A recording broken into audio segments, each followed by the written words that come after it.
మహిమలో నుండే ప్రతి అవసరమును తీర్చగలిగిన దేవుడా, నీకే స్తోత్రములు. ఈ సమయం చాలా చాలా విలువైన సమయం, మా జీవితాలకి మధురమైన సమయం, మా ఆత్మలకు జీవమైన సమయం. అలాంటి సమయాన్ని నీ సన్నిధిలో గడుపుతున్నాం. మిగిలిన సమయాన్ని కూడా మాకు అనుకూలపరిచి నీకే మహిమ ఘనత ప్రభావములు కలిగించుకోమని యేసు నామమున అడుగుచున్నాను తండ్రి, ఆమేన్.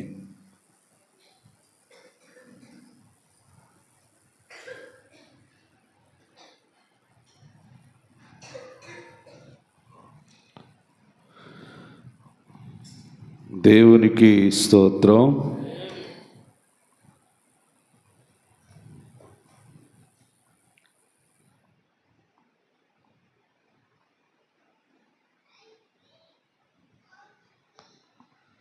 దేవుని బిడ్డలారా,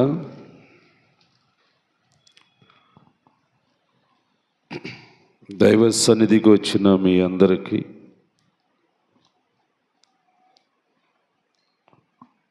హృదయపూర్వక వందనాలు తెలియపరుస్తున్నాను.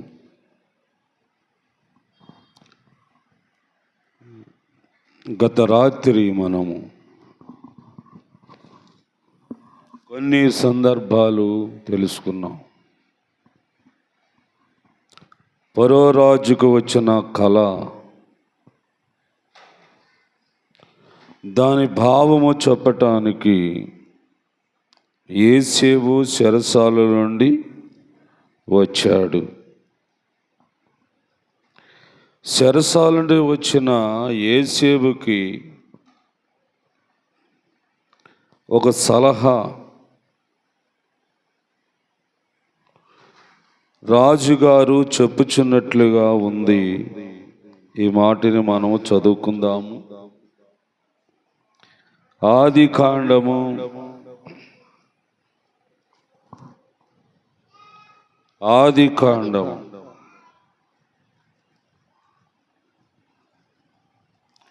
41వ అధ్యాయము. ఆదికాండము 41వ అధ్యాయము 32వ వచనము చూడండి. ఈ కార్యము దేవుని వలన నిర్ణయించబడి ఉన్నది, జరిగించును. ఫరో వివేకము గల ఒక జ్ఞానవంతుడు, మంచి తెలివి గలవాడుని చూసుకొని ఐగుప్తు దేశం మీద అతన్ని నియమింపవలను. ఫరో అట్లు చేసి నియమించి, అవును అవును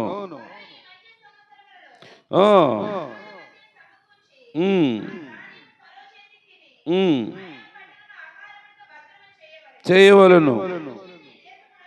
కరువు చేత ఈ దేశము నశించకుండా సంవత్సరములను ఏంటికి ఈ దేశము సంగ్రమగా ఉండునని ఫరోతో చెప్పిరి. ఆ మాట ఫరో దృష్టికి ఉండును గనుక చూసి ఇతని వలె దేవుని ఆత్మను కనుగొన్న మనిషిని కనుగొనగలమా అని దేవుడు నీకు ఇదంతా తెలియపరచడు గనుక నీ వలె వివేకము జ్ఞానము గలవాడైనను ఎవరును లేరు, నా ఇంటికి అధికారివై ఉండమని నా ప్రజలందరూ నీకు విధేయులై ఉందురని సింహాసన విషయంలో మాత్రమే పైవాడినై ఉండునని ఏమండి యోసేపుతో చెప్పాను. దేవునికి స్తోత్రం. ప్రియులారా గమనించండి, ఫరో ఏలుబడిలో చాలామంది ఆ దేశములో పెద్దలు ఉన్నారు, నాయకులు ఉన్నారు, అధిపతులు కూడా ఉన్నారు. అయితే వారందరూ సలహాలు, వారందరూ మాటలు ఎవరిని గురించి చెప్తున్నారు, ఎవరిని గురించి మాట్లాడుతున్నారు అనంటే దేవుని ఆత్మ కలిగిన ఒక మనుష్యుడు, అతడు వివేక జ్ఞానము గలవాడు, అతడైతేనే ఈ పని చేయగలడు అన్నట్లుగా అధికారులందరూ ఫరోతో చెప్తున్నారు. ఫరో మాట ఎలా ఉంది అంటే వీళ్ళందరూ చెప్పిన ప్రకారముగానే ఆయన కూడా ఇష్టపడ్డాడు. అప్పుడు ఫరో చక్రవర్తి చక్కని మాట చెప్తున్నాడు, ఇదిగో యోసేపు, నువ్వు నా ఇంటికి అధికారివై ఉందువు. దేవునికి స్తోత్రం చెప్పండి. కోరుకున్నాడా అధికారము యోసేపు? ఏమండి ఎవరి దగ్గర వెళ్ళి అడిగాడా? లేదు.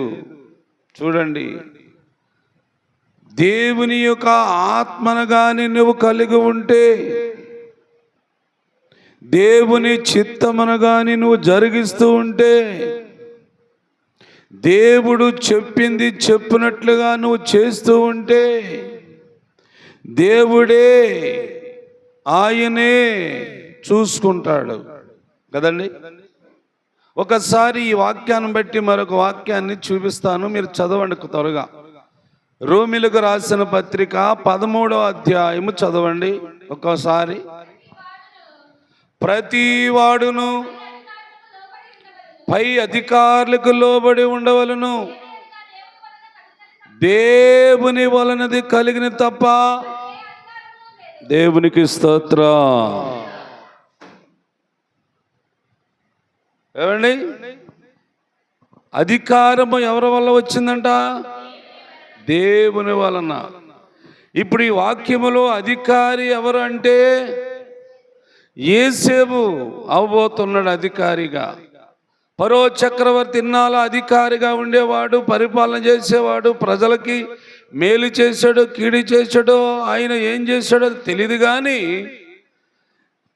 ఈరోజు దైవ చిత్తములో నిలిచి ఉండి, ఏమండి చెడితనము అంటే అసహించుకొని పాపానికి దూరముగా ఉండి పరిశుద్ధతను పవిత్రను కాపాడుకున్న వ్యక్తిని దేవాది దేవుడు ఏం చేయబోతున్నాడంటే ఫరో చక్రవర్తి ఇంటికే రాజుగా అవబోతున్నాడు.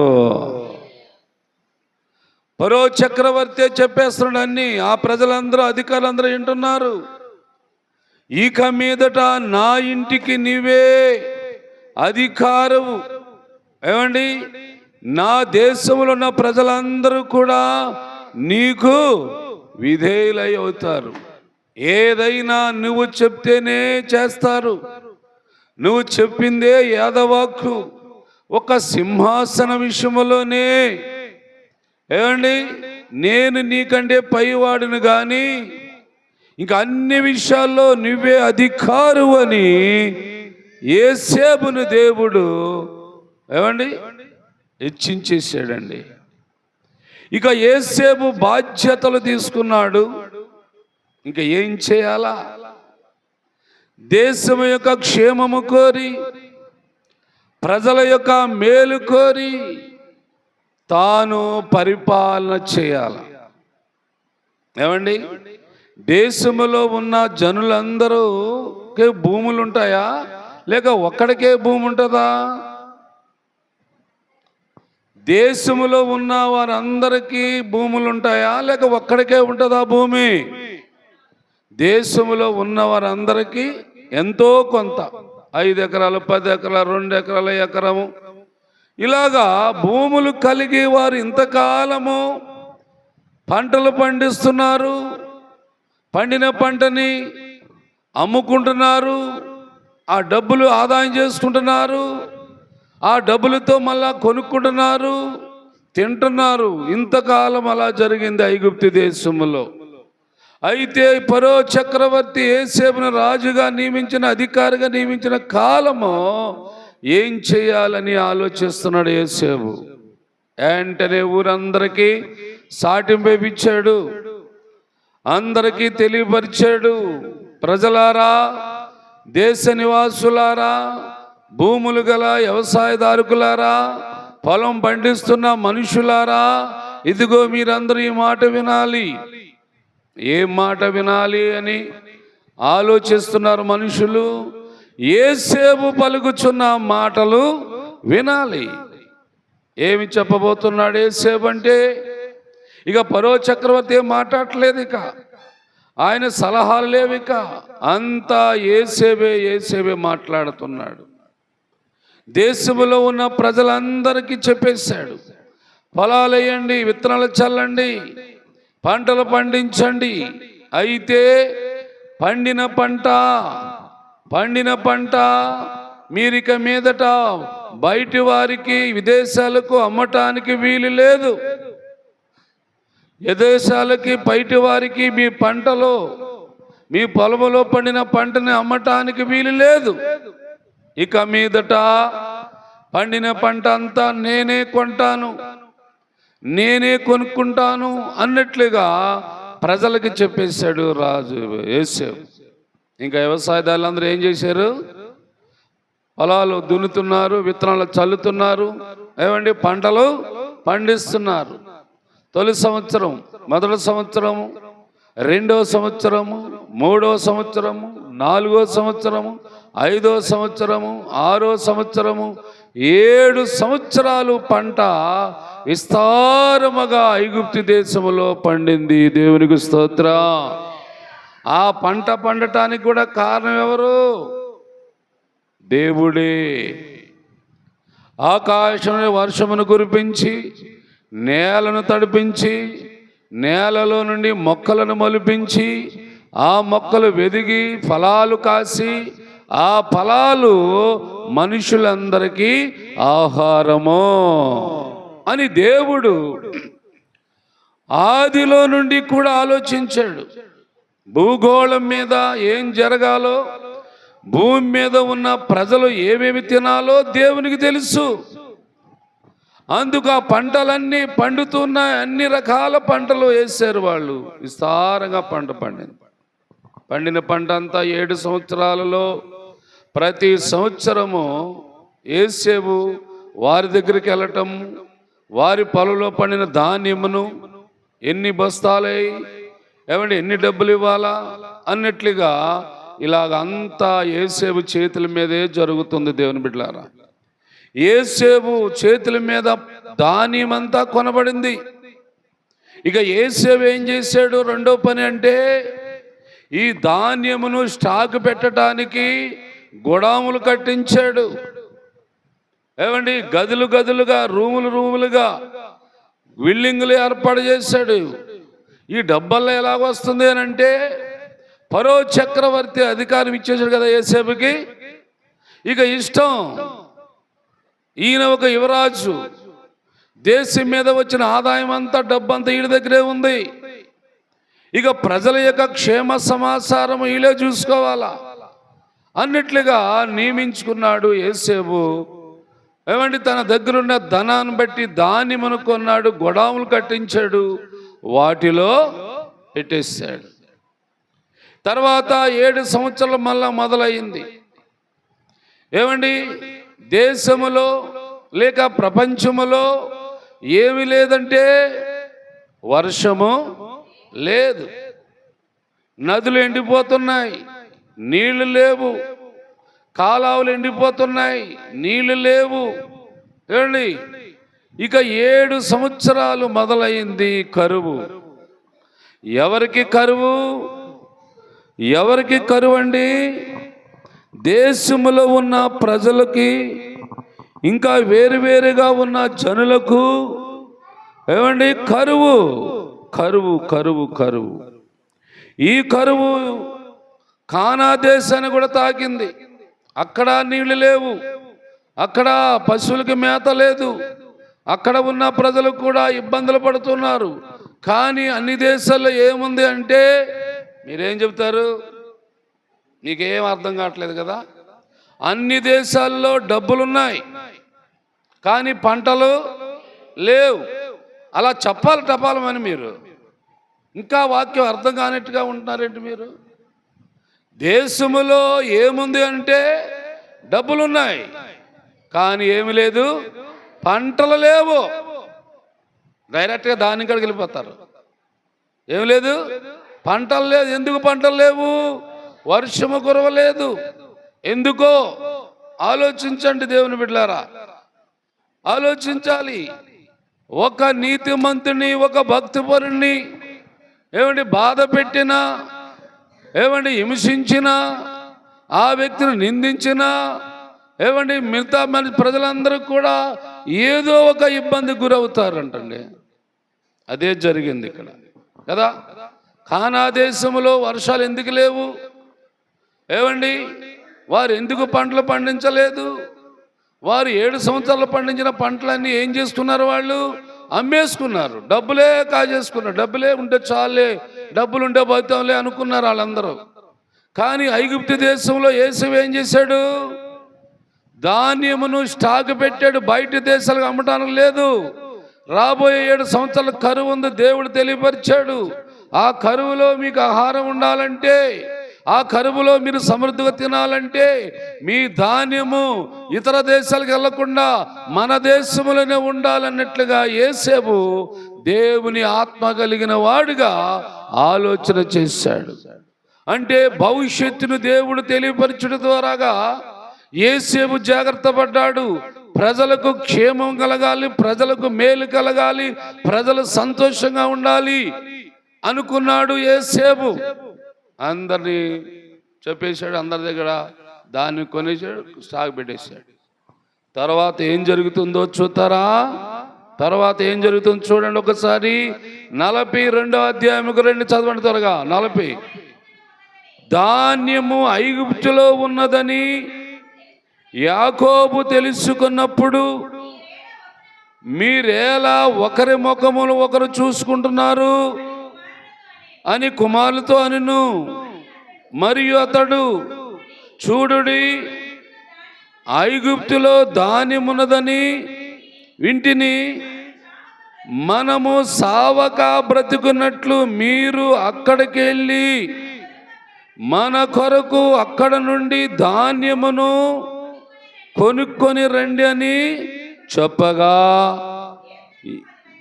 యేసేపు 10 మంది అన్నలు ఐగుప్తులో ధాన్యము కొనబోయిరి. అయినను అతనికి హాని సంభవించనేమో అని యాకోబు యేసేపు తమ్ముడగు ఎవరెవరెవరెవరు? రూబేను. చిన్నోడా పెద్దోడా? అమ్మా, యేసేపుకు అన్న, తమ్ముడు. ఆలోచించండి, రూబేను అంటే వీళ్ళిద్దరు ఒక తల్లులను 10 మంది మరొక తల్లులు అన్నట్లుగా వారిని విభజించాడు. అయితే యాకోబు ఏం ఆలోచించాడంటే ఈయన్ని కూడా ఆళ్ళలాగే చంపేస్తారేమని రూబేనేమో ఇంటి దగ్గర పెట్టుకున్నాడు. మిగతా 10 మందిని వెళ్ళండిరా, అక్కడ ధాన్యం అమ్ముతున్నారంట, ఇక్కడ ఇలాగ ఎందుకు చచ్చిపోదాము? ఏంటి మీకు ఏమి అనిపించట్లేదా? ఏంటి ఒకరి మొక్కలకు చూసుకుంటారేంటి? డబ్బు ఉంది కదా, మీరు వాళ్ళ డబ్బు ఉంది కదరా, వెళ్ళండి, ధాన్యం కొనుక్కొస్తే మనం బ్రతుకుతాం. ధాన్యం లేకపోతే డబ్బులు నూరుకో తాగుతామా? ఏంటి ఎలా చూస్తున్నారు మీరు అని కసిరి ఈ 10 మందిని పంపించాడు యేసేపు దగ్గరికి. తర్వాత చదవమా. కరువు కానాను దేశములో ఉండును గనుక కుమారులు వచ్చిరి. అప్పుడు యోసేపు ఆ దేశములో ఐగుప్తు దేశములో ఎలాగున్నాడంట? అధికారి అయి ఉండెను. అందరికీ ధాన్యము ఎవరికి ఎంత కావాలో అందిస్తున్నాడు, సప్లై చేస్తున్నాడు యోసేపు.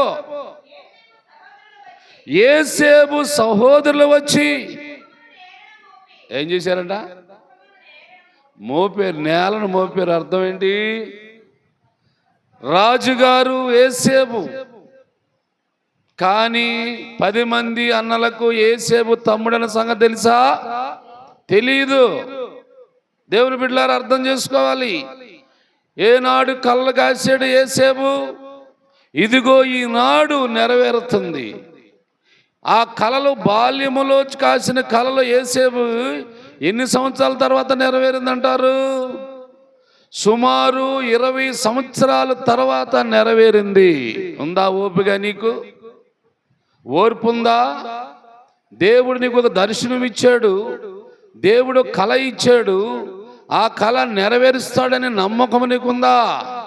ఎప్పుడు కాసిన కళ అప్పుడే మర్చిపోవటమే. ఇదేం బ్రతుకో కానీ మనది ఏమండి? దేవుడి దర్శనము వచ్చిందంటే తప్పగా అది నీ పట్ల నెరవేరుతుంది. అది ఎప్పుడో నువ్వు చెప్పలేవు.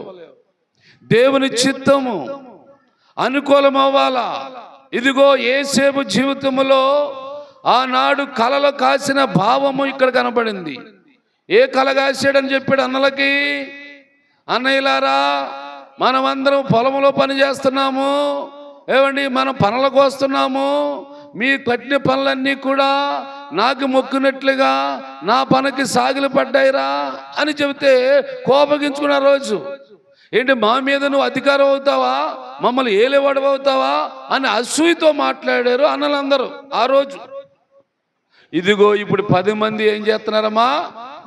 ముక్కు నేలకు మోపారంట. అంటే పూర్తిగా యోసేపు పాదాలు పట్టుకున్నారు. యోసేపు పాదాలు పట్టుకొని ఏమడుగుతున్నారు? చేసిరి, చూసి, గుర్తుపట్టి.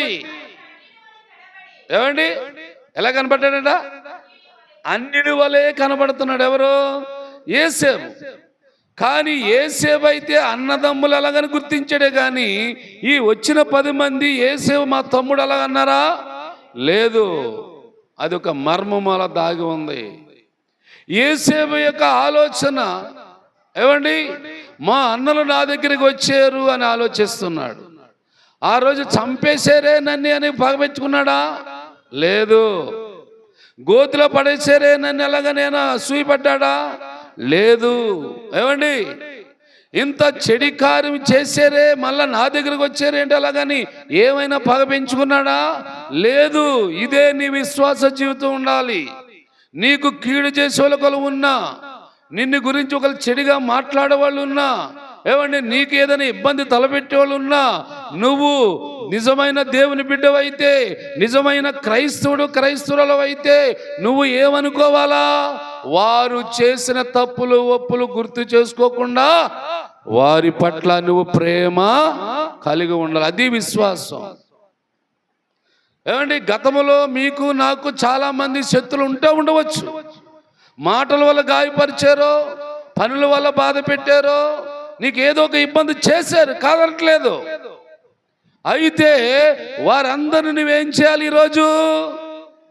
ఏమండి, వారు చేసిన కీడుని గుర్తుపెట్టుకోవాలా, లేకపోతే ఆ మనుషులను గుర్తుపెట్టుకోవాలా? మాట్లాడండి. వారు చేసిన పొరపాట్లు కాదు నీకు గుర్తొచ్చేది, వారు అన్న మాటలు కాదు నీకు గుర్తొచ్చేది, ఏమండి, వారు చేసిన నష్టం కాదు నీకు గుర్తొచ్చేది. ఎందుకో, ఇదిగో దేవుని దగ్గరికి మళ్ళా వచ్చారు అనగా నువ్వే దేవుళ్లాగా వారు ఎదుట కనబడుతున్నావు కాబట్టి నీకే సాగిలు పడుతున్నారు, నీకే వందనం చేస్తున్నారు. అందుకు నువ్వు వారి పట్ల ఎలా ఉండాలా? ప్రేమ కలిగి ఉండాలా. ఇది నేర్చుకోండి. మీరు వాక్యాలు వింటున్నారంటే ఏం చేయాలని? మీరు వాక్యాలు వింటున్నారంటే మీరు ఏం కలిగి ఉండాలని? లోబడాలి, క్షమించాలి, ప్రేమ కలిగి ఉండాలి. దేవునికి స్తోత్రం. పగలు పెంచుకోకండి, బాగోవు జీవితాలు. కోపాలు పెంచుకోకండి, లాభం కలిసి రాదు. ఏమంటే అసూయ పడకండి, నువ్వేమి సాధించలేవు. ఇదిగో యేసేపు ఉన్నాయా అసూయ? పగ ఉందా? కోపం ఉందా? క్రోధం ఉందా? యేసేపుని చంపేయాలని చూశారు కదండి వాళ్ళు. యేసేపుని కనబడకుండా భూమి మీద లేకుండా చేయాలనుకున్నారు కదా. మరి అలాంటి భయంకరమైన పనులు చేసిన వారిని యేసేపు ఎందుకని ప్రేమిస్తున్నాడు అంటే, యేసేపులో ఏముంది? దేవుని ఆత్మ ఉంది, జ్ఞానం ఉంది, వివేకం ఉంది. నేను వారు చేసినట్లుగా చేయకూడదు, నేను ప్రేమించాలి. నా పగవారిని కూడా, నన్ను నష్టపరిచేవారిని కూడా నేను పలకరించుకోవాలి. ఇది క్రైస్తత్వం, ఇది విశ్వాసం, ఇది దేవుని బిడ్డ. ఇది చేయకపోతే నువ్వు నరహంతకురాలువే, ఇది చేయకపోతే నువ్వు నరహంతకుడివే. తెలుసా సంగతి? బైబిల్లో ఏమనుంది? నేను కనిపించకుండా ఎక్కడో ఉన్నాను దేవుణ్ణు, నువ్వు నన్ను దేవుడా దేవుడని కొలుతున్నావు, నీకు కనబడుతున్నానా? ఏమండి, నీకు నేను కనబడుతున్నానా? నేను నీకు కనబడట్లేదు కదా. అయితే నీకు కనబడేట్లుగా ఎవరు నియమించాను? నీ సహోదరుని నియమించాను, నీ సహోదరుని నియమించాను. కనిపించలేని నన్ను పూజించే నీవు కనిపిస్తున్న సహోదరుని ఏం చేయాలా? ప్రేమించాలా. దేవునికి స్తోత్రం. ప్రేమించాలా, పలకరించాలా, మళ్ళా కలిసి కలిసి అందరూ చక్కగా జీవితాలు కొనసాగించుకోవాలి. అది క్రైస్తత్వం అండి, అవునా కదా? పగ పెంచేసుకొని ఊరందరికీ తెలిసిపోయినట్లుగా, కోపాలు పెంచేసుకొని అందరికి తెలిసేటట్లుగా నువ్వు ఎవరిస్తే ఏమవుతుందో కొన్ని బ్రతుకు ఏమవుతుందో చెప్పండి? అవమానం పడతావు, నవ్వులు పాలవుతావు. ఏంటి ఇలాగా? ఏంటి అలాగ అనుకోలేదే మీరందరూ బాగా కలిసి ఉన్నారనుకున్నానే, మీ అన్నదమ్ములందరూ బాగా ఉన్నారనుకున్నానే, ఇదేంటి ఇలాగ అన్నావేంటి? ఏమండి, ఎవరంటారా మాట? ఆలకించిన వారు అంటారనరా. అప్పుడు వారి వల్ల నీకు అవమానమా గౌరవా? అందుకే ఇది బయట పడక మునిపే, ఏమండి, ఇది నవ్వులు పాలు కాక మునిపే నిజమైన దేవుని బిడ్డవైతే సమాధానం పడండి, సమాధానంతో మాట్లాడుకోండి. ఇదిగో యేసేపు ఏమండి తన అన్నలను చూసి ఏమండి మురిసిపోతున్నాడు తన మనసులో. అరే, నా అన్నయ్యలు వచ్చారు, మా అన్నయ్యలు చూశాను, నాకు చాలా సంతోషము అన్నట్లుగా బయటకే కనబట్టలేదు, కానీ లోపల ఆనందం పొంగుతుంది. దేవునికి స్తోత్రం. జాగ్రత్తగా ఉండండి, వాక్యం అర్థం చేసుకోండి. ఎందుకు 40 దినాలు నీ కొరకు దేవుడు నియమించాడు తెలుసా? నువ్వు యేసేపులాగా తయారవు, యేసేపులాగా జీవించు, శత్రువును కూడా ప్రేమించు, నిన్ను తిట్టిన వారిని కూడా ప్రేమించు, నిన్ను అవమానపరచడం కూడా ప్రేమించు, వారికి ఏమండి కావలసిన సౌకర్యం అందించు, వారికి కావలసిన ప్రేమ ఆప్యాయతలు అందించు. అలాగా అందరం కలిసి మళ్ళా సంతోషంగా జీవించడానికి వాక్యం అవసరము. యేసేపు చూశాడు అన్నల్ని, చూసిన తర్వాత ఏమన్నాడమ్మా? మీరు ఎక్కడి నుండి వచ్చి తిరిగి అని ఎందుకు అడుగుతున్నాడు? తెలియక అడుగుతున్నాడా? తెలుసుకోవాలని అడుగుతున్నాడా? ఏమండి, యేసేపుకి వచ్చిన వారు అన్నదమ్ములని తెలిసినప్పుడు ఏ ఊరు వారో తెలీదా? మరి ఎందుకు అడుగుతున్నాడు అంటే, వీళ్ళు ఒకప్పుడు కీడు చేసిన వారు, వీళ్ళు ఒకప్పుడు ఒక మనిషిని చంపాలని చూసిన వారు ఏం మాట్లాడతారో, ఏమి సమాధానం చెప్తారో, ఇంకా అబద్ధాలు ఏం మాట్లాడతారా, నిజం మాట్లాడతారా ఇప్పటికైనా? ఏమండి, అంతకుముందు ఏం మాట్లాడే వీళ్ళు? అబద్ధాలు పలికేవారు, అబద్ధాలు చెప్పేవాళ్ళు. యేసేపు మీద అబద్ధాలు చెప్పేవాడు, యాకోబు దగ్గరికి వెళ్ళి తండ్రి దగ్గరికి వెళ్ళి అబద్ధాలు చెప్పేవాళ్ళు. ఇంత మోసగోళ్ళు. అయితే ఈ రోజు నా ఎదుటికి వచ్చారు కాబట్టి ఇప్పుడు నిజం చెబుతారా అబద్ధం చెబుతారా అన్న ఉద్దేశంతో వారిని అడుగుతున్నాడు యేసేపు. మీరు ఏ ఊరు బాబు, ఏ ఊరు నుంచి వచ్చారు మీరు అని అడిగితే వాళ్ళు అన్నారు, ఆహారము కొనుటకు కానాను దేశం నుండి వచ్చితిమి. త్వరగా గుర్తుపెట్టిన గాని వారు యేసేపుని గుర్తుపట్టలేదు. ఎందుకంటే వీళ్ళకి గ్రహింపు లేని వాళ్ళు మోటోళ్ళు అండి. వీళ్ళు ఊరిగా తినటమే తెలుసు కానీ దాని విలువను గుర్తించేవాళ్ళు కాదు వీళ్ళు. ఈ 10 మంది అన్నదమ్ములు యేసేపుకైతే గుర్తొచ్చాడు 10 మందికి కూడా.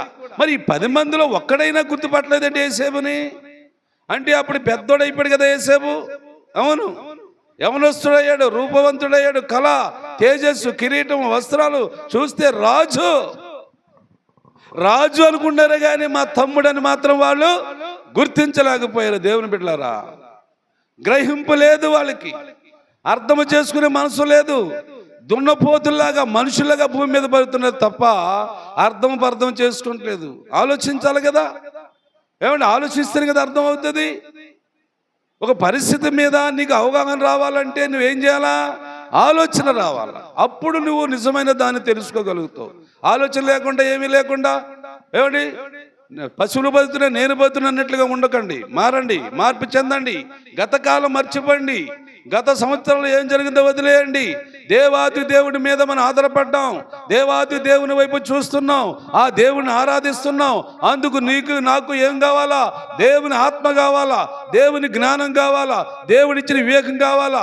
ఆ వివేకం, ఆ జ్ఞానం ఉంటే ఎదుటి వ్యక్తిని ప్రేమిస్తావు, ఎదుటి వ్యక్తిని గౌరవిస్తావు. వాడు ఎంత పగస్తుడైనా సరే, వాడు ఎంత శత్రువైనా సరే, వాడి పట్ల నీ ప్రేమను కనపరుస్తావు. ఇదే నువ్వు దేవుని బిడ్డవని గుర్తు. ఇదే నువ్వు దేవుని బిడ్డవని గుర్తు. ఇది కూడా నీ దగ్గర కనబడకపోతే నువ్వు ఎవరి బిడ్డ అవుతావు తెలుసా? సాతాను బిడ్డ అవుతావు. ఇదిగో యాకోబు కొడుకులు 10 మంది పనికి మాలిన వారు, చెడి పనులు చేసేవారు. మళ్ళీ క్రైస్తవుడు యాకోబు, ప్రార్థనపరుడు యాకోబు, భక్తిపరుడు యాకోబు, ముఖాముఖ దేవునితో మాట్లాడినవాడు, కడుపును పుట్టి కూడా చెడ్డ పేరు తీసుకొచ్చారు 10 మంది. అలాంటి కొడుకులు ఉంటే ఎంత, లేకపోతే ఎంత? చవన్ రైలు అన్నట్లుగా తండ్రి కూడా భావిస్తున్నాడు. అలా ఉంటావా? మారతావా? అలా ఉంటారా? మారతారా? మారండి. దేవుడు మాట్లాడుతున్నాడు. ఎంతకాలం ఇలాగా మార్పు లేని జీవితాలతో ఉంటారు, మారు మనుషులు లేని జీవితాలతో ఉంటారు. పైకి నటిస్తావా దేవుడు దేవుడని? నువ్వు కొలిస్తే ఎంత, కొలిపోతే ఎంత దేవుణ్ణి. నువ్వు మారు, మనుషుల్లో ప్రేమ కలిగి ఉండు, అందరి మీద దయ చూపించు. నిన్ను పగబెట్టారు, నేను చంపాలని చూశారు, అవుతావని. నేను అవమానపరిచారు, అవుతావని. ఏమైంది? నీ ఒంట్లో ముక్క పోయిందా? ఏమో నీ శరీరంలో చేయిపోయిందా? పోలేదు కదా. ఏదో ఒక మాట్లాడినారేమో, ఒక చిన్న కార్యం చేశారేమో, నీకేం కాలేదు కదా. నువ్వు ప్రాణంతో ఉన్నావు కదా, ఆరోగ్యంతో ఉన్నావు కదా. మరి ఎందుకు ఇంకా అయ్యా గుర్తు పెట్టుకొని, ఇంకా వాటి మీద మనసు పెట్టుకొని, ఇంకా నీతోటి వారిని ద్వేషించి నువ్వేం బాగుపడతావంటే బాగుపడలేవు. జాగ్రత్త. వాక్యం ఇది. దేవుడు మాట్లాడుతున్నాడు, ఆత్మదేవుడు మాట్లాడుతున్నాడు. మార్పు చెందితే సరి, మార్పు చెందకపోయావా పోతావు. నువ్వు ఎక్కడ పోతావో నీకు తెలీదు, ఎక్కడికి వెళ్తావో నీకు తెలీదు. నీ ఇష్టం ప్రకారం వెళ్ళిపోతావు. నువ్వు ఏం చేస్తావో నీకు తెలియదు. నీ మనసు అంతా గలిబిలైపోద్ది, నీ హృదయం అంతా కలవరం అయిపోద్ది. నువ్వు నిబ్బరంగా ఉండలేవు, నిలకడగా ఉండలేవు, ప్రార్థన చేయలేవు, ప్రభు వాక్యాన్ని ధ్యానించలేవు. దేవుడు మాట్లాడుతున్నాడు, జాగ్రత్త. ఏమండి, యేసేపు గుర్తు పెట్టాడు, అన్నలైతే గుర్తుపట్టలేదు.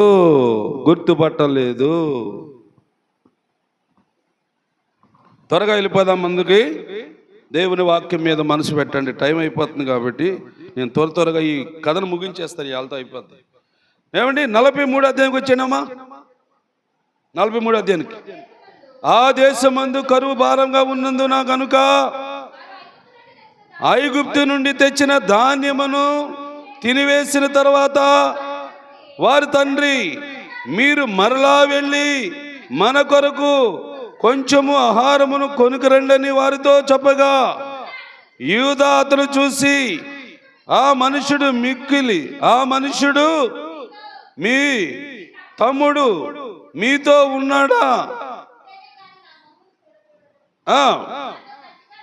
గట్టిగా చెప్పాడని యూదా అంటున్నాడు. ఏమని ముందంట యేసేపు ఏమన్నాడంట? మీ తమ్ముడు ఇంటికాడ పెట్టానన్నారు, ఆడ ఉన్నాడా లేదో నాకు తెలియదు కదా, ఆయన తీసుకొచ్చి నాకు చూపించాలి, అందుకు మీలో ఒకటి నా దగ్గర ఉండాలని ముందు ధాన్యానికి వచ్చినప్పుడు అడిగాడు, చెప్పాడు. అంతా పెద్ద చరిత్ర కాబట్టి సింపుల్గా చెప్పేస్తాను, బాగానండి దేవుని బిడ్డలారా. ఇది రెండవసారి యాకోబు అంటాడు, తెచ్చిన దాన్ని అయిపోయిందిరా, ఆహారం లేదు కదా, ఆకలేస్తుంది కదా, ఇప్పుడు మళ్ళా మీరు వెళ్ళండి అని యాకోబు ఏమండి ఆ వచ్చిన వారితో చెబుతున్నాడు. అప్పుడు యూదా లేచి అన్నాడు, నాన్న ఇంతకు ముందు ఆ రాజుగారు ఇలా అన్నాడు, మమ్మల్ని కసిరాడు, ఇప్పుడు ఏం చేయమంటావు అలాగంటే, అయితే ఇప్పుడు ఈ రూబేను కూడా మీరు తీసుకెళ్ళండి రా, బెన్యామీను కూడా మీరు తీసుకెళ్ళండి. మరి ఆయన అడిగినప్పుడు మరి తప్పదు కదా, ధాన్యం కావాలి కదా మనకి అనుకొని అప్పుడు మళ్ళా ఏమండి ఈ రూబేనును కూడా ఈ బెన్యామీనును కూడా వారు కలిసి మళ్ళా 10 మంది వెళ్ళారు. అక్కడ ఉన్నాడు పోయాడు కదా, ఎక్కడ ఉండిపోయాడు, ఒకడు యోసేపు దగ్గర ఒకడు ఉండిపోయాడు. అప్పుడు మళ్ళా ఈ 10 మంది వెళ్ళారు. వెళ్ళిన తర్వాత ఏం జరిగింది చదవండమ్మా.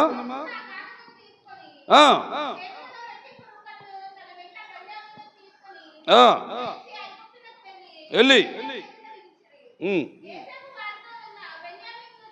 చూసి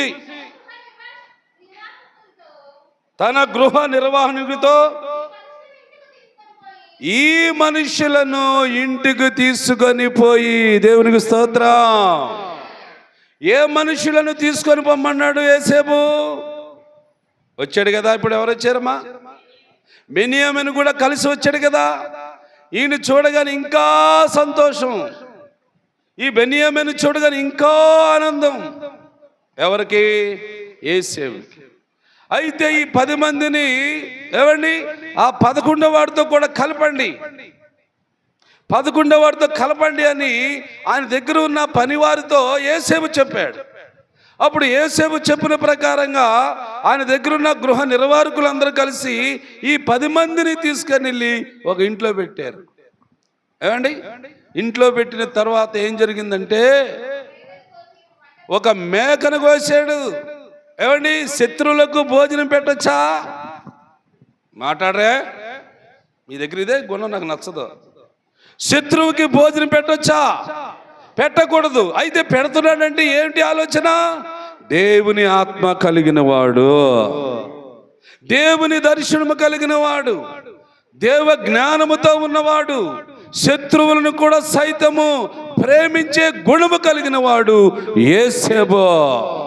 మేకను కోసి కూర వండి భోజనాలు పెట్టి చక్కగా ఇంట్లో వరుసగా కూర్చొని తింటున్నారండి. అందరూ భోజనం చేస్తున్నారు. ఇంతవరకు యోసేపు ఎవరితో కలిసి భోజనం చేసేలాగా ఏమా? అప్పటికైనా సరే గుర్తించారా వాళ్ళు? ఏంట్రా నాయన ధాన్యానికని మనం వస్తే ఏంటి మన ఇంటికి తీసుకొచ్చి భోజనాలు పెడుతున్నాడు, ఎవరైనా ఆలోచించాలా లేదా? ఆలోచించట్లేదు వాళ్ళు, అర్థం వేసుకోవట్లేదు వాళ్ళు. ఏదో వచ్చేమో మనకి తిండి పెడుతున్నాడు, తినేసి పోదాం అనుకున్నట్లుగానే ఉన్నారు. ఏమంటే తిండి కోసమే అలవాటు పడ్డవాళ్ళు వీళ్ళు.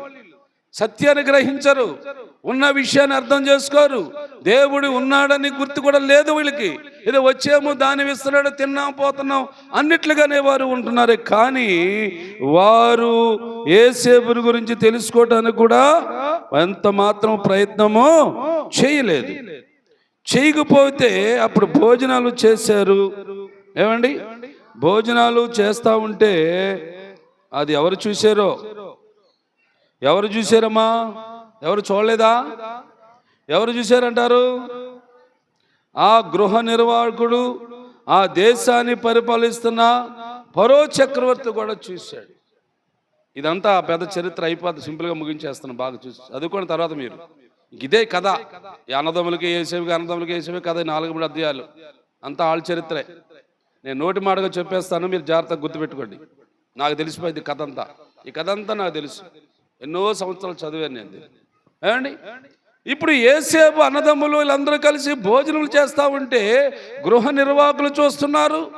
ఇదేంటి ఎప్పుడు ఎవరితో కలవడే యోసేపు, అలాంటిది ఏంటి వీళ్ళతో కలిసిపోయి భోజనం చేస్తారంటే ఇంటికి తీసుకెళ్ళాడు. మరలా ఇంట్లో వరుసగా కూర్చోబెట్టాడు, ప్రతి ఒక్కరికి బలలు వేసాడు, ప్లేట్లు పెట్టాడు, భోజనం పెట్టాడు. మంచి భోజనం ఏంటి, మేక మాంసం వండాడు, మటను పలావ్ వండాడు. మళ్ళీ ఏంటి ఇలా చేస్తున్నాడని వాళ్ళు కూడా ఆశ్చర్యపోతున్నారు. తర్వాత ఈ సంగతి ఫరో చక్రవర్తి చెప్పారు. ఆయన వచ్చి కూడా చూశారు. ఆయన వచ్చి కూడా చూస్తే ఏంటి యోసేపు, ఎవరు వాళ్ళు, ఎవరయ్యా వాళ్ళు అని యోసేపును అడిగాడు. ఏమండి అడిగాడు. అడిగితే రహస్యం అలా దాచిపెట్టాడు. ఏమండి?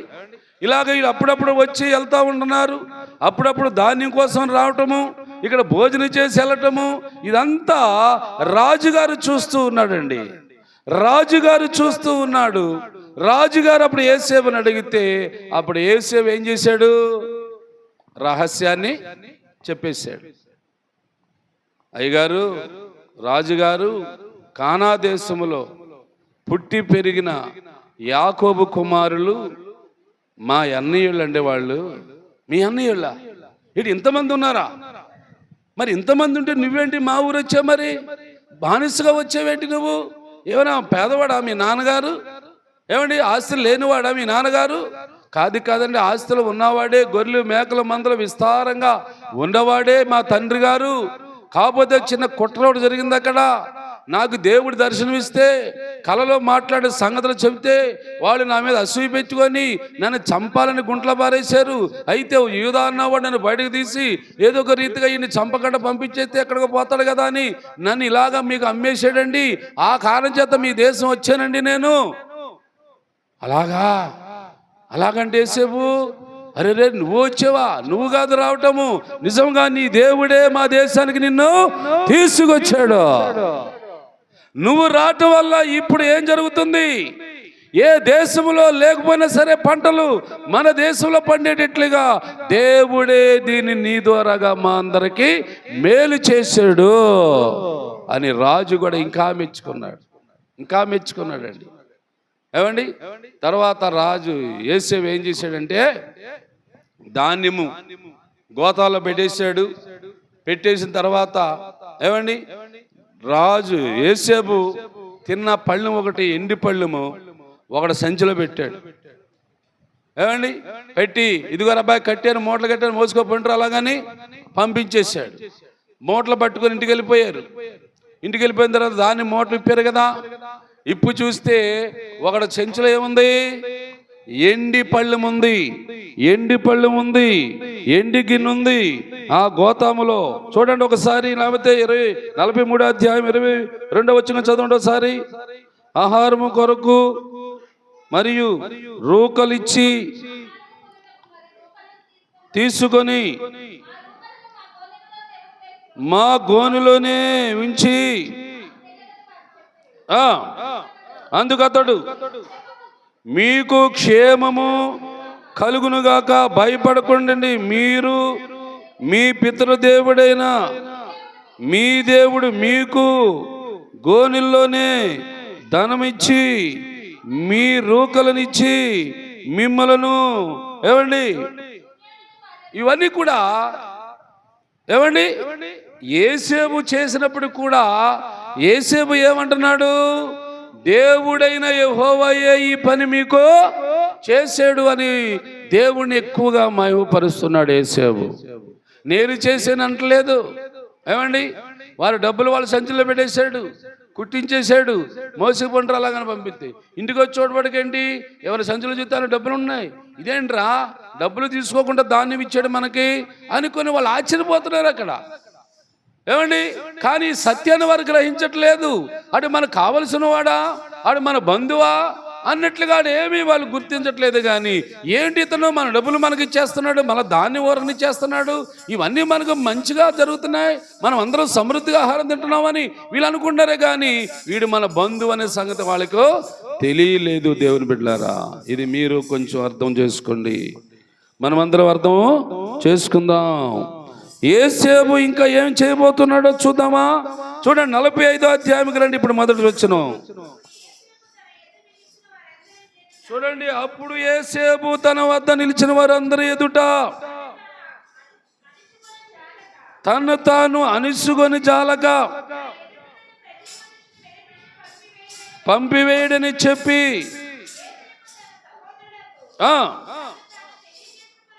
తను తాను తెలుగు చెప్పుకున్నప్పుడు దేవునికి స్తోత్రం. ఇప్పుడు అసలు భయం కలిగింది వీళ్ళకి. ఏమంటే ఏం చేశాడు యేసేపమ్మా?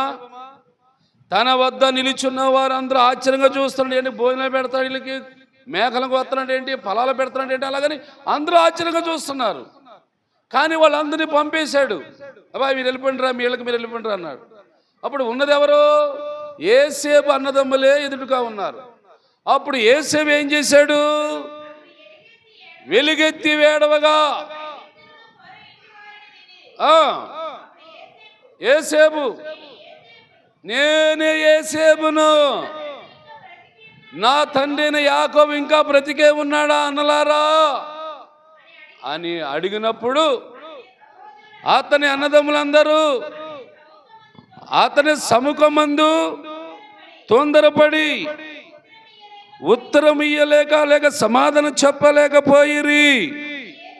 అందుకు యోసేపు నా దగ్గరికి రండని చెప్పినప్పుడు వచ్చిరి.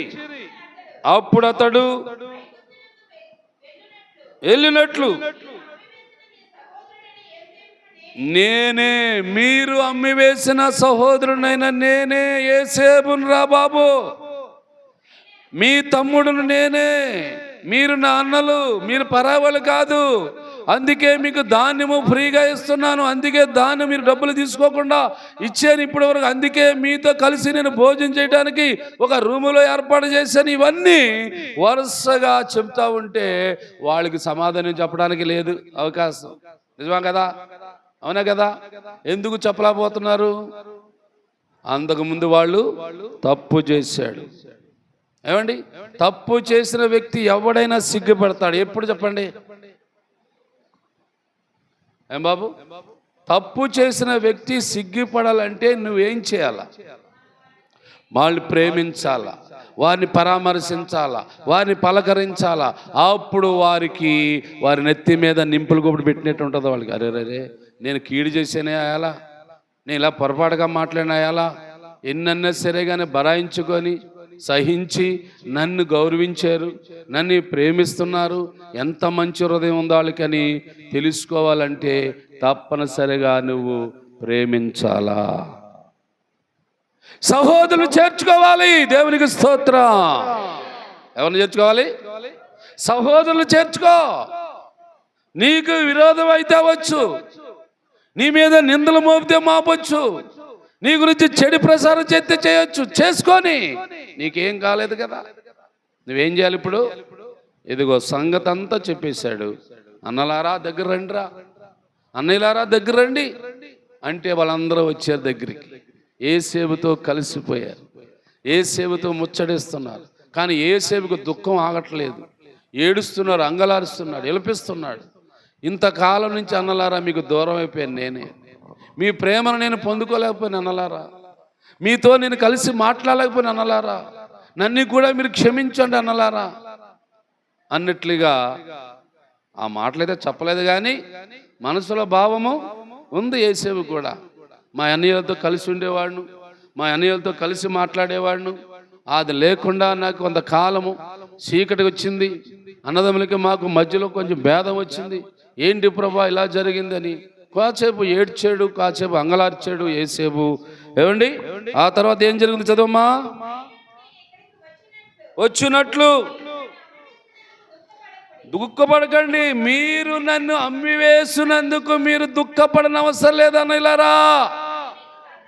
అది మీకు ఒకవేళ సంతాపమే పుట్టించింది అనుకోండి, అయితే ప్రాణరక్షణ కొరకు దేవుడు ముందుగా నన్ను ఈ ఐగుప్తు దేశానికి పంపించాడు. చప్పట్లు కొట్టండి, చప్పట్లు కొట్టండి, చప్పట్లు కొట్టండి, దేవుని మహిమపరచండి. చూసారా, కీడు చేసిన వారికి మేలు చేసే దేవుడు అండి. అర్థమైందా మీకు పాయింట్? కీడు చేసిన వారైనప్పుడు కూడా మేలు కొరకే యోసేపుని ఐగుప్తు దేశానికి, మీరైతే నన్ను అమ్మేశారేమనుకుంటారు, కానీ దేవుడు నన్ను విడవలేదు. ఆ రోజు మీ చేతుల్లో నుంచి ఐగుప్తుని పంపించిన కారణం ఏంటంటే మేలు కొరకే చేశాడు, కానీ కీడు కొరకు కానే కాదు. మేలు కొరకు చేస్తాడండి ఏదైనా కార్యము. అది కొన్ని రోజులు నీకు చీకటి అయితే అవ్వచ్చు, కొన్ని సంవత్సరాలకు కొంచెం ఇబ్బందిగా ఉండవచ్చు. ఏమండి, లేదా ఏమా లేవా? మీ జీవితాల్లో కూడా లేవా? కొన్ని దినాలు ఇబ్బందుల దినాలు ఉన్నాయి, కొన్ని సంవత్సరాలు కొంచెం ఆపద, అప్పులు, బాధలు, రోగాలు ఉన్నాయి. ఇవన్నీ మళ్ళీ దేవుడు ఏం చేశాడు? మేలు కొరకే చేశాడు. అందుకే దేవుని వాక్యాన్ని మీరు అర్థం చేసుకోవాలి. దేవుని మాటలను అర్థం చేసుకోండి. మళ్ళా కలిసిపోండి, కలిసి మళ్ళా ప్రార్థన చేయండి, కలిసి దేవుని స్తుతించండి, కలిసి దేవుని ప్రకటించండి, కలిసి దేవుని గురించి గాన ప్రతిగానము చేయండి. మీ దేవుడు మళ్ళా మిమ్మల్ని దర్శించి మీకున్న కరువు, మీకున్న పేదరికం, మీకున్న ఇబ్బందులన్నిటినీ దేవుడు తొలగించేస్తాడు. ఇక నీవు జీవితంలో కరువు అనుకోకుండా, ఏమండి, దేవుడు యెహోవా తండ్రి నీ కుటుంబం పట్ల ఓ గొప్ప కార్యము చేయబోతున్నాడు. దేవునికి స్తోత్రం. గొప్ప కార్యం చేయబోతున్నాడు. కలుస్తావా? కలిసి ఉంటారా? సహోదరులుగా దేవుని ప్రేమను పంచుకుంటారా? దేవుని ఆత్మను కలిగి ఉంటారా? ఇంకా మీరు పగ పెంచుకో ఉంటారా? చెప్పండి. మాట్లాడేమంటాడు? ఇంకా అలాగ వస్తున్నారా? మొఖాలు అసూయ పెట్టుకొని ఆలయానికి ఎలా వస్తున్నారా? అంటే ఈ వాక్యాలను వృధా పాడమేనా? ఇంత అరిసి గొంతు పీల్చుకొని దేవుని యొక్క ఆత్మ ద్వారా మాట్లాడి బూడిదలో పోయటమేనా? మీ జీవితంలో మార్పు రాదా? మార్చుకోండి. మీకు శత్రువులు ఉంటారు. ఎందుకంటే మీరు విశ్వాసులు కాబట్టి మిమ్మల్ని ఎవరో ఒకరు ఏదో మాట అని ఉంటారు. కానీ ఈ వాక్యాలను బట్టి నువ్వేం చేయాలా? వారిని ప్రేమించు, వారిని పలకరించు, వారితో నువ్వు కలిసి ఉండు, దేవుని ప్రేమ చెప్పు. వారి జీవితాలు మారాలి కదా, వారి కుటుంబాలు మార్చుకోవాలి కదా. మరి నువ్వు మారిపోతే ఎలాగా? నువ్వు మారిపోతే వాళ్ళు మారతారా? నువ్వు ప్రేమించకపోతే వాళ్ళు వస్తారా నీ దగ్గరికి? నువ్వు పలకరించకపోతే వారు నీతో మాట్లాడతారా? మాట్లాడుకో. వాక్యం ఇది. దేవుడు చెబుతున్నాడు. ఇక మీదటి ఈ వాక్యాలు కానీ మీరు నిరాకరిస్తే ఇక మీ జీవితంలోనే ఏముండదు. ఇక అది తెలుసుకోండి.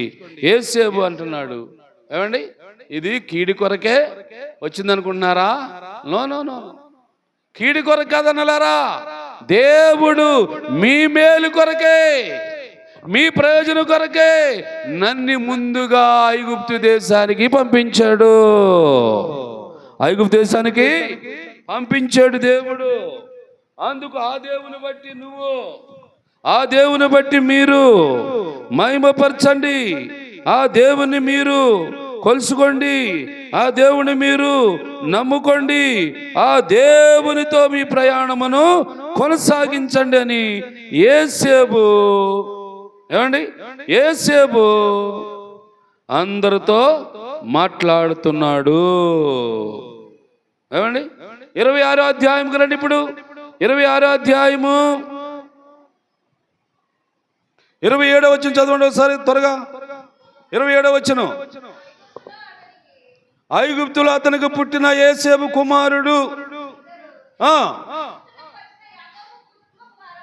యాకోబు కుటుంబం వారందరూ 70 మంది గోషేనుకు త్రోవ చూపుటకు యేసేబునొద్దకు పంపెను. గోషేను దేశమును రాగా యేసేబు తన రథమును సిద్ధము చేయించి తన తండ్రి అయిన ఇశ్రాయేలు ఎదుర్కొనును. గోషేనుకు వెళ్ళి అతనికి కనబడును. అప్పుడు అతను మెడ మీద పడి అతనును మెడ పట్టుకొని ఎంతో ఏడ్చాడు. ఏ స్తోత్రం. ఏమండి, ఎవరు ఏడ్చారమ్మా? ఎవరు ఏడ్చారు ఇక్కడ? యేసేబు యాకోబును చూసి ఆనందిస్తున్నాడు, ఏడుస్తున్నాడు, విలపిస్తున్నాడు. తండ్రిని చూడటానికి దేవుడు అవకాశం ఇచ్చాడు అన్నట్లుగా. ఏమంటే అన్నదమ్ములతో కలిసి, కుటుంబంతో కలిసి మళ్ళా ఒక చోటుకు వచ్చినట్లుగా, దేవా ఇంత గొప్ప కార్యము చేసినందుకు నీకు స్తోత్రము అన్నట్లుగా యేసేబు, ఏమండి, అక్కడ గొప్ప కార్యము చేస్తున్నాడు. 47 అధ్యాయంకి వచ్చిన త్వరగా. యేసేబు వెళ్ళి ఫరోను చూసి, నా తండ్రియు నా సహోదరులు వారి గొర్రెలు మందలను వారి పశువులతో కలిగిన అంతటిని కానాను దేశము నుండి వచ్చి గోషేనులో దిగి చెప్పాడు. యేసేబు చెప్పేస్తున్నాడు ఇక ఫరో చక్రవర్తికి, మా తండ్రి మా అన్నదమ్ములు అందరూ కలిసి చూశానండి. అయితే వారు కానా దేశంలో లేకుండా గోషానుకు వచ్చారు. గోషాను నుండి కూడా ఐగుప్తుకు రావాలి. అందుకు నువ్వు కొంత సహాయం చేయాలి. నా అన్నదమ్ములను, నా తండ్రిని, నా తల్లులను, నా కుటుంబ సభ్యులను తప్పనిసరిగా వారికి పుట్టిన పిల్లలు, వారి బిడ్డలు అందరూ కలిసి మళ్ళా ఐగుప్తుకు వచ్చినట్లుగా కృప చూపండి రాజుగారు అని రాజుతో యోసేపు మాట్లాడినట్లుగా ఉంది. దేవుని బిడ్డలారా, ఇదంతా మనం ఒక చరిత్రగా చూస్తున్నాం. ఒక మనిషి జీవిత చరిత్రలో దేవుని పాత్ర ఎంత ఉందో చూడండి. దేవుడు చేసే కార్యములు ఎంత గొప్పగా ఉన్నాయో చూడండి. అందుకు దేవుని ప్రేమను బట్టి నువ్వు కూడా మారాలి, మనం కూడా మారాలి. మారి దేవుడు ఉన్నాడు నీలోని అన్నట్లుగా నువ్వు రూపించుకో. ఇక పగలు పట్టింపులు కాదు, ఇక కోపాలు తాపాలు కాదు, అన్ని మర్చిపోవాలి. దేవుని ప్రేమను బట్టి, దేవుని వాక్యను బట్టి తప్పనిసరిగా నీ అన్నదమ్ములతో నువ్వు కలిసి ఉండాలి, నీ కుటుంబంతో నువ్వు కలిసి ఉండాలి, నీ భార్య బిడ్డలతో, నీ భర్తతో కలిసి ఉండాలి. ఇలాగ అందరూ కలిసి ఉండటమే గొప్ప ఆశీర్వాదము. ఆశీర్వాదం కావాలా నీకు? ఆశీర్వాదం కావాలా నీకు? వద్దా? ఆశీర్వాదం కావాలన్న వాళ్ళందరూ కూడా దేవునికి స్తోత్రం చెప్పండి ఒకసారి. దేవునికి స్తోత్రము కలుగునుగాక. నేను ఇక్కడి నుంచి కలిసే ఉంటాను ప్రభువా చెప్పండి. ఇక్కడి నుంచి మా కుటుంబం అంతా కలిసే ఉంటాం తండ్రి అని చెప్పండి. దేవునికి చెప్పండి మాట. మాట రాదేంటి ఎవరికని? ఎవరితో కలిసి ఉంటారు? కుటుంబంగా కలిసి ఉంటాం, అన్నదమ్ములతో కలిసి ఉంటాం, అక్కజలతో కలిసి ఉంటాం, ఏమండి భర్తతో భార్యతో కలిసి ఉంటాం, భార్య భర్తతో కలిసి ఉంటాం, బిడ్డలు అందరూ కలిసి ఉంటాం. ఇది నీ యొక్క ఆజ్ఞ ప్రభువా, ఇది నీ కుటుంబం ప్రభువా. నువ్వు కట్టేవు కాబట్టి నాయన, నీ చేత ఆశించబడాలంటే మేము కట్టబడాలి, మా కుటుంబం కలవాలి, మేమందరం కలిసి ప్రార్థన చేస్తాం. ఇది నీ ఆలోచన, మీ ఆలోచన ఉన్న దేవుని బిడ్డలారా. ఇంకా యాకోబు, యోసేపు, ఏమండి 11 మంది అన్నదమ్ములు, యోసేపు దగ్గర 12 మంది అన్నదమ్ములు, వారి భార్యలు, వారి పిల్లలు అందరూ కలిసి ఎంతమందమ్మా? ఎంతమందిరా? ఆ మాట మనం తెలుసుకోవటానికి ఇటు వచ్చేయండి. ఇప్పుడు నిర్గమకాండలోకి వచ్చేయండి. అయిపోయింది, ఆదికాండం ముగించేశాను. నిర్గమకాండం ఒక వాక్యం చదివి ముగించేసుకుందాం. మొదటి అధ్యాయం చదవండి ఒకసారి. ఐగుప్తులోనికి యాకోబుతో వచ్చిన ఇశ్రాయేలు పేర్లు ఏమనగా రూబేను, సిమ్యోను, లేవి, యూదా, ఇషాకారు, జబూయేలు, ఏమండి బెన్యామీను, దాను, నప్తాలు, దాగు. వీరితో పాటు వాడు కుటుంబములతో కలిసి వచ్చారు. యాకోబు గర్భమున పుట్టిన వారందరూ ఎంతమంది? 70 మంది. యాకోబు కుటుంబం అంట. సంతానాభివృద్ధి పెరగాలా లేదా అంటే అప్పుడు ఏం జరగాల? కలిసి కాపరము చేయాలి, కలిసి విశ్వాసులుగా ప్రార్థన చేయాలి, కలిసి దేవుణ్ణి ఆరాధించాలి. అవునా కదా? ఏమండి, ఒక బిడ్డ పుట్టాలి అంటే ఇద్దరు భార్య భర్తలు ఏం చేయాలా? సిగ్గేస్తుందా? కలిసి కాపురము చేయాలి, బిడ్డ పుడతాడు. అవునా కదా? నెంబర్ 1. విశ్వాసులందరూ కలిసి ప్రార్థన చేస్తే మరొక వ్యక్తి మార్పు చెందుతాడు. అర్థమవుతుందా మీకు పాయింట్లు? కదలిక లేదు, చలనం లేదు ఎవరికి. ఏమర్థమైంది? ఎప్పుడు చెప్తా మాట? అడగగానే చెప్పడానికి నోరు లేవా మీకు? దేవుడు అడుగుతున్నాడా, మనుషుడు అడుగుతున్నాడు అనుకుంటున్నారా మీరు? ఇద్దరు భార్య భర్తలు కలిసి కాపురం చేస్తే ఒక బిడ్డ పుడతాడు. అవునా కదా?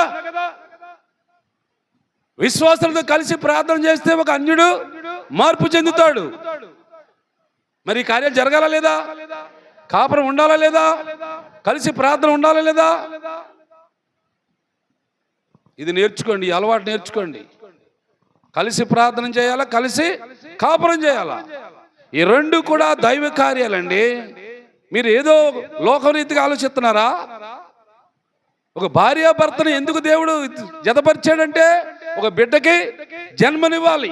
వాళ్ళిద్దరూ కలిసి కాపురం చేస్తేనే బిడ్డ పుడతాడు. ఒంటరిగా పుడతాడా బిడ్డ? మాట్లాడేట ఎవరు మెట్టుకాళ్ళు ఉంటే బిడ్డలు పుడతారా?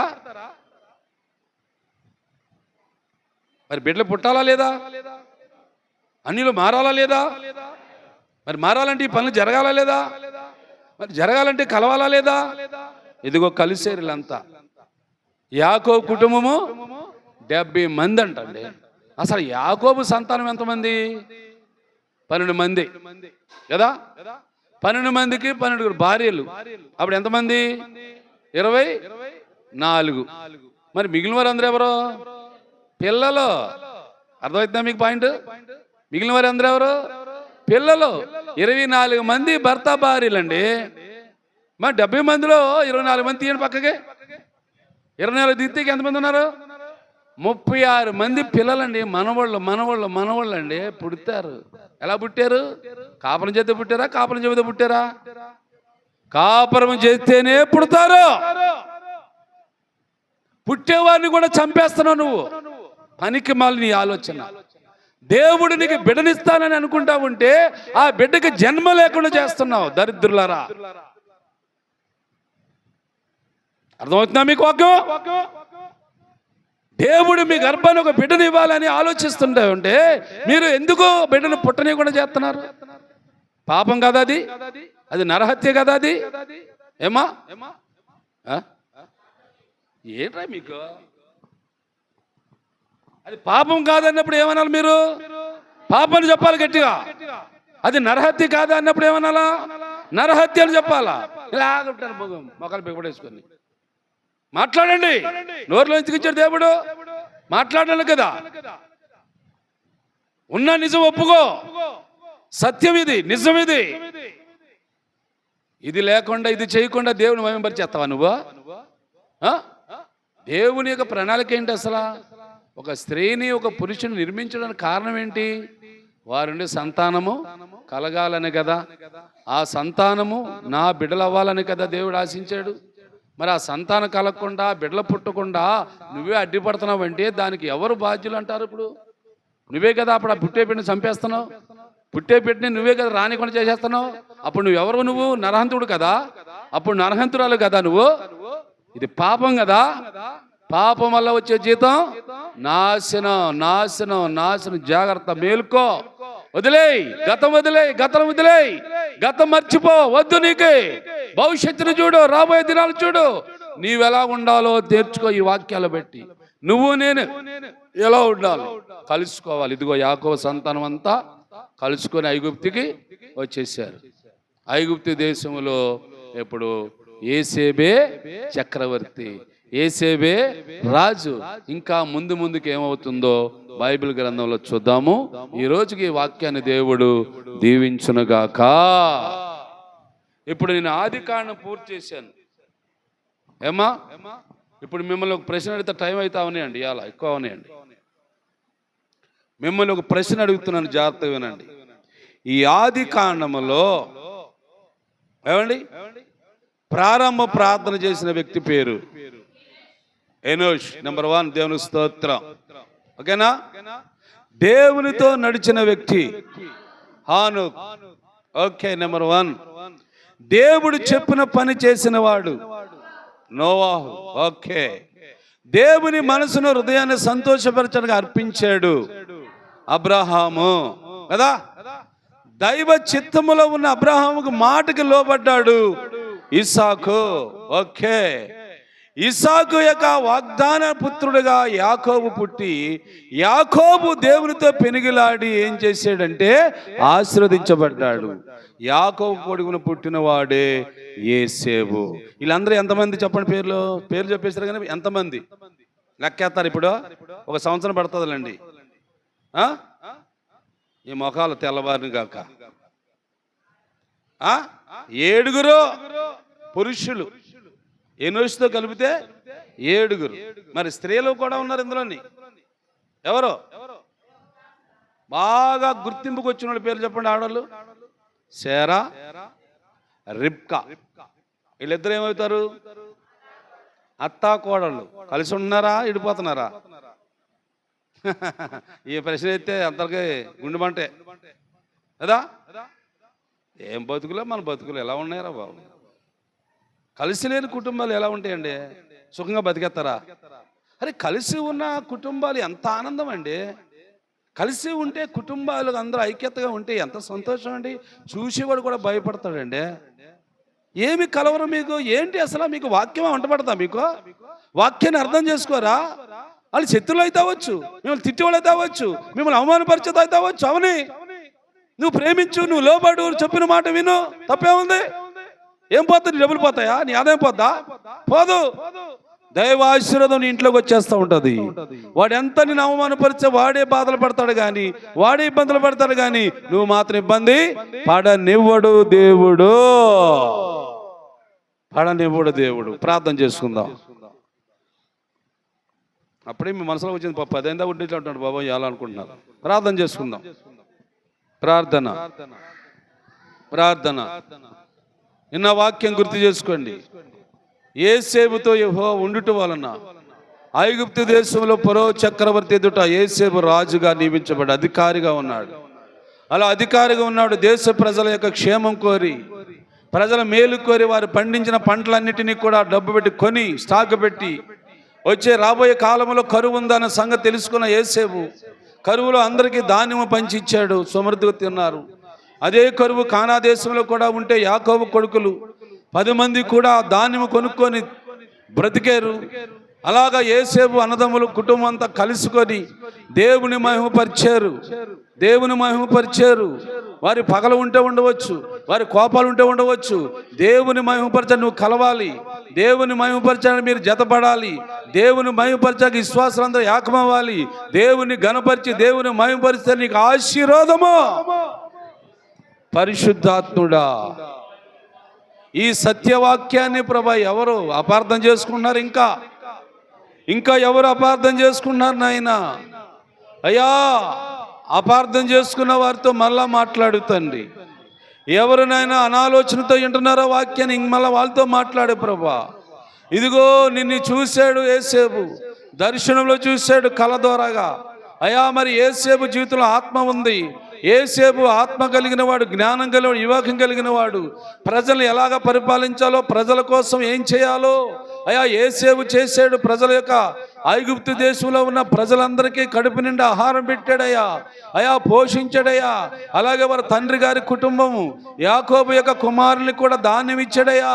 వారికి కష్టం లేకుండా ఆహారం పెట్టాడయ్యా. వారితో కలిసి మాట్లాడాడయ్యా. వారిని కలుపుకున్నాడయ్యా. వారందరూ కలిసి నాయన నీ యొక్క సావాసంలోకి వచ్చారు ప్రభా. విశ్వాసులు నాయన మార్చాలి. అనేకులను క్రైస్తవులుగా ఉన్నవారే అన్యులతో సావాసం చేసి వారిని మార్చి దేవుని వద్దకు తీసుకురావాలని అయ్యా ఈ వాక్యం ద్వారా మాట్లాడుతున్నందుకు స్తోత్రము నాయన. ఐగుప్తు దేశమునకు వచ్చిన యాకోబు కుటుంబము 70 మంది అయ్యారు నాయన. వారు భార్యలతోనూ పిల్లలతోనూ భర్తలతోనూ కుటుంబంతోనూ సుమారు నాయన అంత ఐక్యమత్యముతో, అంత ఐక్యతగా అందరూ ఐకమత్యముతో చక్కగా నాయన ఐగుప్తు దేశములో వర్ధిల్లుతూ ఉన్నారు నాయన. వారు ఫలిస్తూ ఉన్నారు ప్రభా. వారి సంతానాభివృద్ధి ఇసుక రేణి వలె యాకోబుకు ఇచ్చిన వాగ్దానం నెరవేర్చవయ్యా. నీకు స్తోత్రము తండ్రి. ఈ రోజు నా వాక్యమును బట్టి ప్రతి బిడ్డ మార్పు చెందాలి, మారు మనసు పొందాలి, క్రొత్తగా జన్మించాలి. ఇది దేవుని ప్రేమ, ఇది దేవుని మాట, ఇది దేవుని ఆజ్ఞ. నేను కూడా తప్పగా పాటిస్తాను. నా శత్రువులను ప్రేమిస్తాను, నా పగవారిని గౌరవిస్తాను, నా పగవారి క్షేమం కోరి నేనే ప్రార్థన చేస్తాను. వారు కూడా మారుతారు, మార్పు చెందుతారు. వారు చేసిన తప్పులకు వాళ్ళే క్షమాపణ చెప్పుకుంటారు. నేను ప్రార్థన చేయాలి, నేను పలకరించాలి, నేను వారిని ఆహ్వానించాలి, నేను వారిని కలుసుకుంటానని ప్రతి బిడ్డని ప్రభా మీరే సిద్ధపరచండి. మీరే సిద్ధపరిచి ప్రతి బిడ్డలో సమాధానము, ప్రతి కుటుంబంలో సమాధానము, ప్రతి వ్యక్తిలో ప్రేమ, ప్రతి వ్యక్తిలో ఆప్యాయత, ప్రతి వ్యక్తిలో అనురాగము, ప్రతి వ్యక్తిలో ఒకరితో ఒకరు కలుసుకొని నిన్ను మహిమపరచున్నట్లుగా ఈ కుటుంబాన్ని, ఈ సియోను కుటుంబాన్ని, ఈ సియోనుకు వచ్చిన నీ బిడ్డలందరినీ కూడా దీవించి ఆశీర్వదించు. రోగులైన వారు ఉంటే ముట్టి స్వస్థపరచు. ఇబ్బందులు ఆపదలో ఉన్న వారికి సహాయపడండి. ఆర్థికంగా నలిగిపోతున్న వారు, రోగాలు భయంకరమైన క్యాన్సర్ వ్యాధులని, అయా లివర్ జబ్బులని, కిడ్నీలు ప్రాబ్లం అని, అయా తలనొప్పని, కడుపు నొప్పని, మోకాళ్ళ నొప్పులని, అయా మరి ఏది కలిసిపడి రావట్లేదని బాధపడుతున్న బిడ్డలందరినీ కూడా నీవే దీవించి ఆశీర్వదించి ఆరోగ్యించి భయపడమని యేసు నామమున అడుగుచున్నాను తండ్రి. పరలోకమందున మా తండ్రి, నిరాద్యమొచ్చుగాక, నీ చిత్తము పరలోకము నెరవేర్చున్నట్లు భూమి మీద నెరవేరునుగాక. అనుదిన ఆహారం నేడు మాకు దయచేయము. మా ఇళ్ళ అపరాధములు చేసిన వారు మేము క్షమించిన ప్రకారం అపరాధం క్షమించము. శోధన లేక కీడు తప్పించము. రాజ్యము ఆమేన్.